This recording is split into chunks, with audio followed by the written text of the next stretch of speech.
guys, today we're back with another episode of Bad Feminism. We're here with Kitty Wang, first-year research assistant at the National Laboratory for Studies in Tradwifery, and Gabby Tien, an ex-Tradwife. So, my first question for both of you is, what is a Tradwife? Would you like to go first? Yeah, sure. I think the name is pretty telling of who they are and what you'd expect. From my perception and my experience with Tradwives, I think it can truly be captured just by women who stay at home and work solely towards domesticity. So that means like taking care of their children and family, baking. That's like a big thing Tradwives love to do. And then they leave all the like work and like financial responsibility or external work outside of the home to the husband or the male figure in the family. That's really interesting. As a researcher and third-person perspective on this, I kind of see Tradwives as a movement of women, typically white and upper middle class, advocating for this return to historically traditional gender roles in marriage by submitting to their husbands and remaining at home. So that definitely touches on kind of managing the domestic sphere that you mentioned. But they kind of really focus and actively call for other women to come join them and manage the home, which is often also framed in a religious sense. Okay, so we're here today on Bad Feminism. What is feminism to you guys? Why don't you go first, Kitty? Sure. I think when I speak kind of immediately off the top of my head, feminism is, of course, just incredibly multifaceted, and there are just so many interpretations and elements to this very general concept. But I think at its core, advocating for equality between all sexes within social, economic, and political contexts and settings is the primary mission that all feminists can agree upon, is at the core of the movement. And I think specifically with the modern rendition, what we call potentially fourth wave feminism, it's kind of a focus now on inclusivity and really challenging patriarchal views and values within kind of a larger scope of intersectionality and looking at how different groups can participate in feminism. Yeah, I would agree with that. I think, as you said, at its core, it is about advocating for equality for women. I think a big part of feminism is empowering other women. And I think, like you also mentioned, it's multifaceted and can take on so many forms and look different for many women. So, Gabby, can you introduce yourself and tell us a little bit about your journey as a former Tradwife? Yes, of course. So I spent several years embracing the Tradwife lifestyle. I was decked out in those floral dresses you see. I had my little minimalist kitchen. And so this meant I really prioritized homemaking roles, and something I really cared about was just like family, homemaking, and supporting my husband's career as I could. And then over time I found that this lifestyle seems to be very fulfilling for many people. But I think I started to feel a sense of I felt something was missing, and although I wasn't necessarily entirely unhappy, I just no longer felt contentment in this role. And I think I began to feel my own career aspirations outside of the home, and this led me to kind of leave Tradwifery, as you might say, and explore life outside of that and what that means stepping outside of these roles. Awesome. What initially attracted you to this lifestyle? Yeah, I think something that attracted me was this sense of community and how clear my role was. So as someone who didn't really know where I fit in my life, I thought Tradwives meant you had everything and responsibilities clear and set aside for you. And I also think it's very tight-knit between other Tradwives. It's such a niche community, as you guys have probably seen. It attracts a certain breed of people, and so I thought I'd be able to find community among those people. And I don't know, I think I was just very appealed by the fact that you can have a defined purpose, and Tradwives are very supportive of one another. But as I've grown older, I realized I wanted to leave outside the four walls of my own home. Thank you. So, Kitty, is there anything that makes a tradwife different from a housewife or a homemaker? Yeah, that's a great question, and it's definitely something I noticed, Gabby, in your, speech about kind of your previous journey within the tradwife space, and you used homemaking as a term within that. And something that our team has specifically observed is that tradwives not only manage the household, where they, stay at home, cook, bake, and put on like all those flowery, cute aprons. What's kind of different from that for housewives and homemakers is that a lot of the women who are kind of who identify as housewives and homemakers don't necessarily also support the traditional and perhaps like sometimes religious context that tradwife is often associated with, especially now on TikTok and other social media platforms.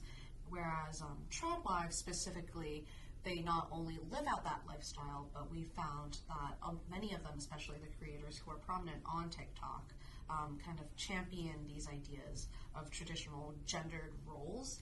And I think that distinction really can sometimes be detrimental for discussing kind of like the idea behind whether or not this is feminist or not. Yeah. So one question we have for you guys is, what is choice feminism, and could you define that? Yeah, of course. So I believe choice feminism is kind of a subset of feminism that arose in the early 1990s when third wave feminism was marked by defense of women's choices.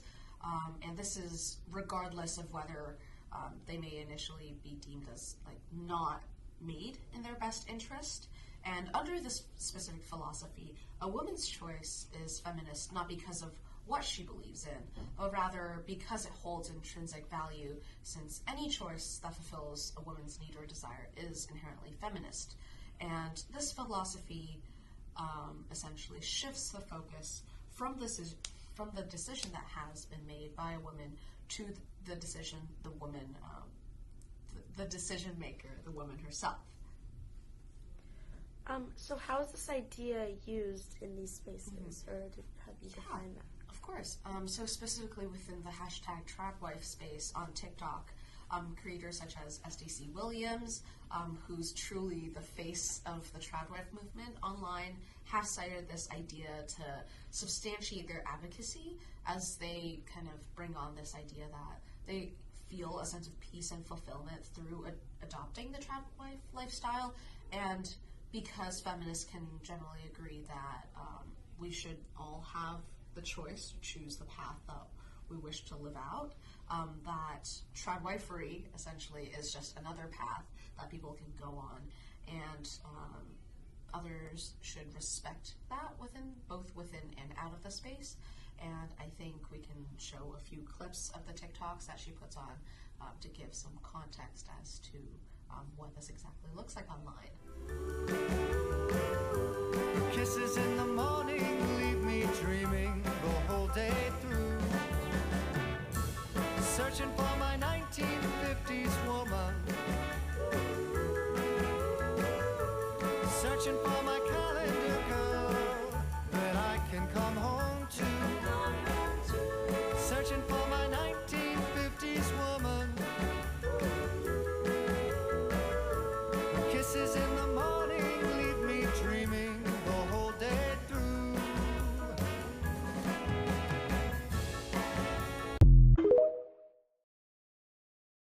So Gabby, how did your perspective on feminism change during and after your experience as a tradwife?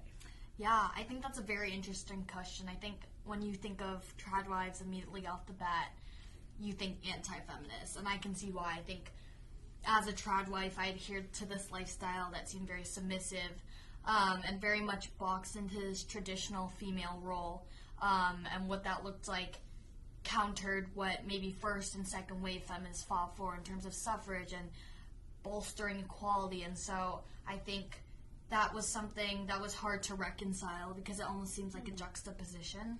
But I think as I began to transition out of that lifestyle, I began to appreciate more of the core of feminism at least of what I perceive it to be, in terms of the idea of choice and feminism, as you had previously discussed, and just respecting these different paths that women may take.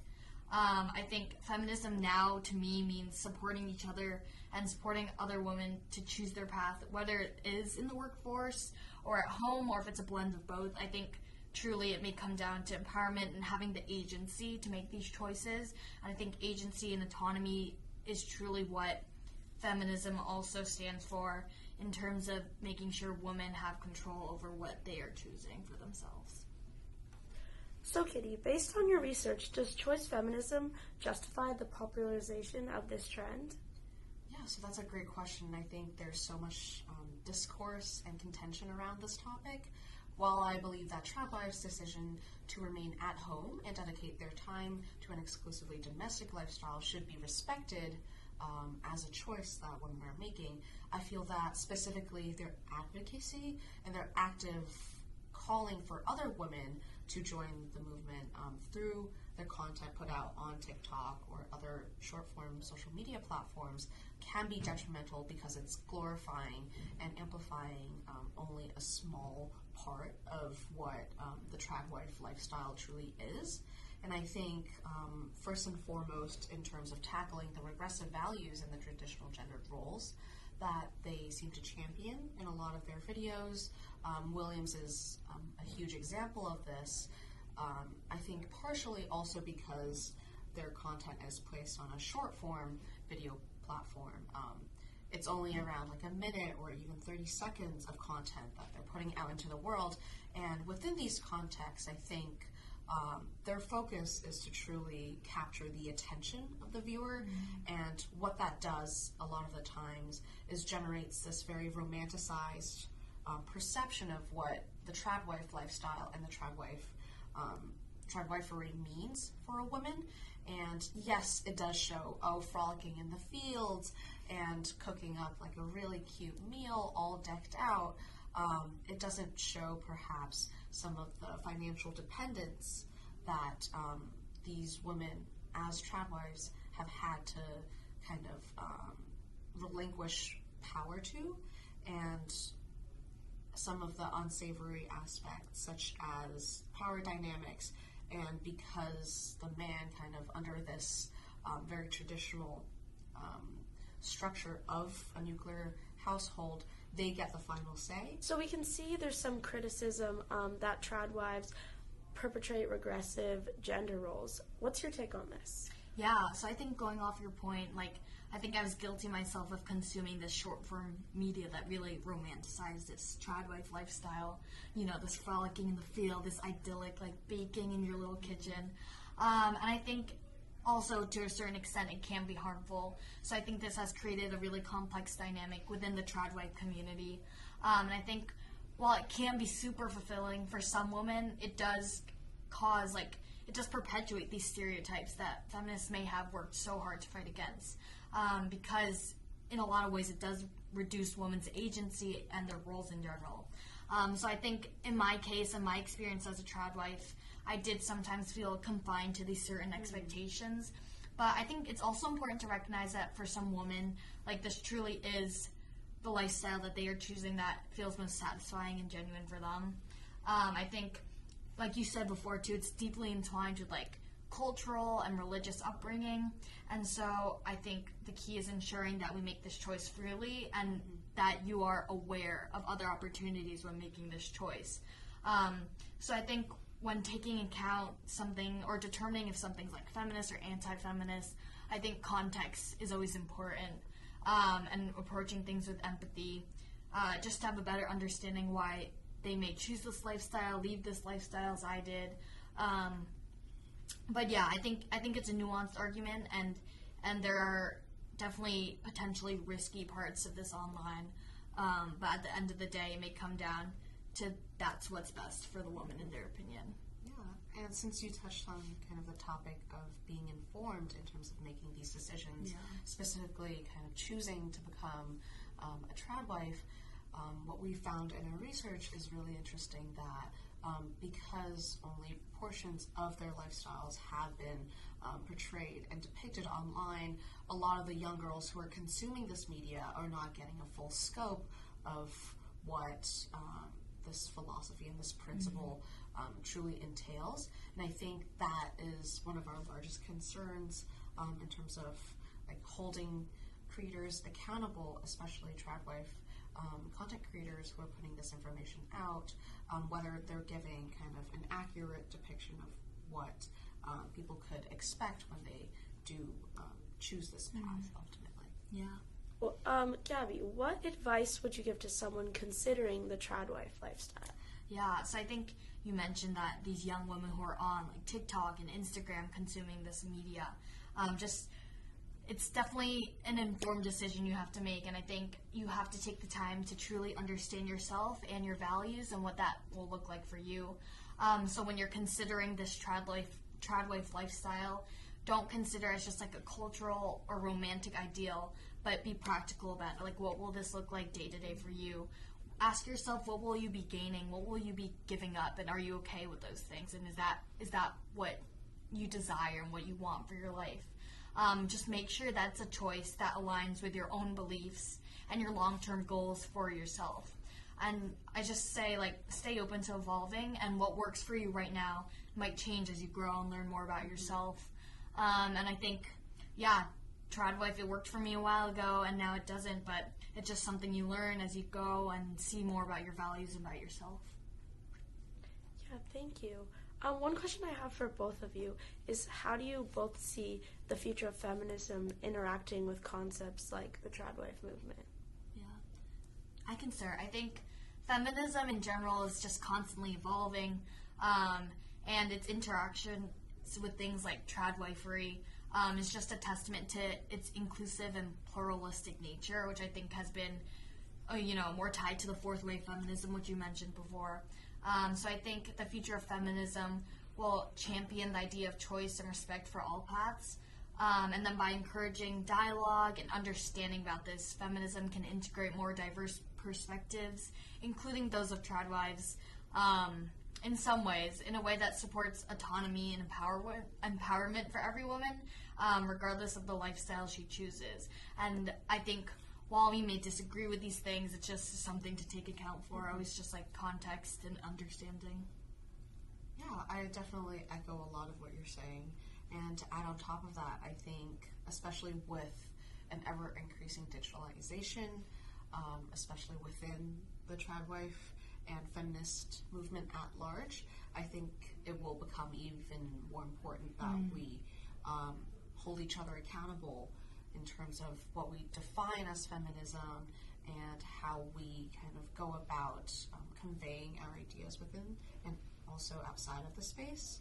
And since it's definitely continuously evolving, it's a collective effort, I feel, yes, that we can all have a part and almost responsibility in partaking in. And I'm really proud of that, aspect of feminism. And That's it for today's episode of Bad Feminism. Thank you both so much for coming in today. Thank you for having us. thank you so much for having us. This was a lovely conversation, and I'm really glad to discuss.